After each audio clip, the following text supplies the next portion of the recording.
Hi, I'm Jacques Pépin and I'm cooking at home. I never throw bread out.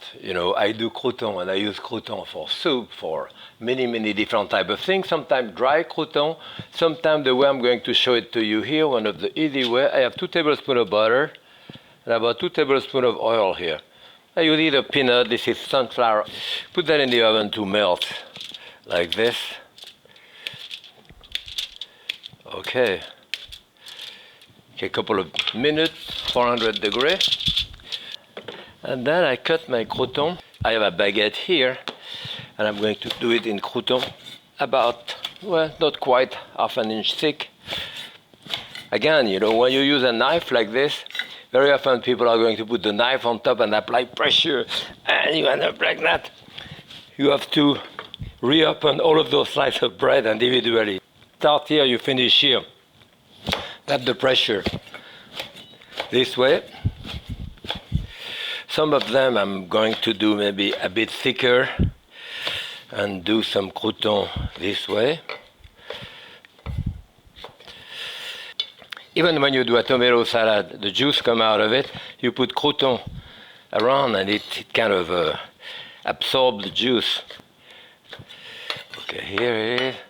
And I have about, 3, 6, 9, about 16, 18, to fill up a little tray like this.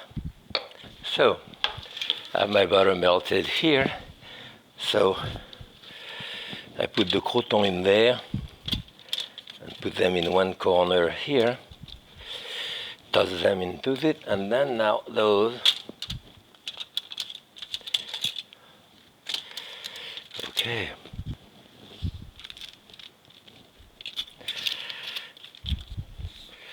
You dip them into the butter oil and you turn them on the other side.